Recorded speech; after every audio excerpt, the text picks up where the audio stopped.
اپنے اوپر ہونے والی تنقید سے کبھی نہ گھبرائیں، لیکن تنقید کرنے کی آڑ میں اگر کوئی بے عزتی کرے تو اسے کبھی بھی برداشت نہ کرے۔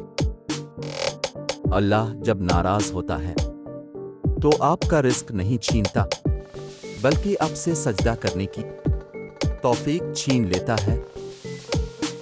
جس ڈاکٹر کی فیس ایک مزدور ادا نہیں کر سکتا، وہ ڈاکٹر ایک مسیحا تو کیا ایک انسان کہلانے کے بھی لائق نہیں ہے۔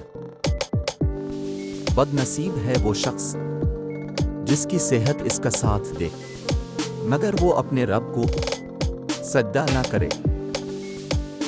فجر کے وقت اگر تمہاری آنکھ خود بخود کھل جائے تو سمجھ جاؤ کہ اللہ تعالیٰ تم سے راضی ہے۔ رشتوں کو قسموں اور وعدوں کی ضرورت نہیں ہوتی، کیونکہ چھوڑنے والے قسمیں کھا کر چھوڑ جاتے ہیں اور نبھانے والے بغیر وعدوں کے بھی رشتے نبھاتے ہیں۔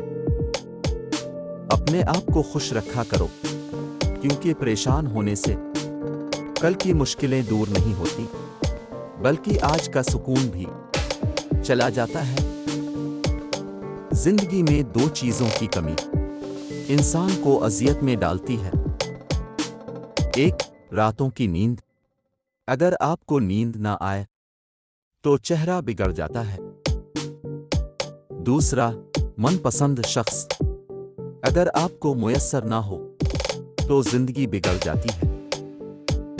اپنے آپ کو منفرد بناؤ، کسی کی کاپی نہ کرو، کیونکہ فوٹو کاپی کو ہمیشہ تصدیق کی ضرورت پڑتی ہے۔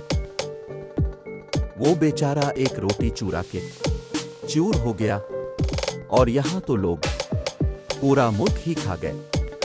خدمت کرتے کرتے کسی بھی مشکل وقت میں کسی بزدل شخص سے کوئی مشورہ مت لینا، کیونکہ وہ تمہاری بچی ہوئی ہمت کو بھی ختم کر دے گا۔ زندگی تو اپنے ہی قدموں پر اچھی لگتی ہے، ورنہ دوسروں کے سہارے تو جنازے ہی اٹھا کرتے ہیں۔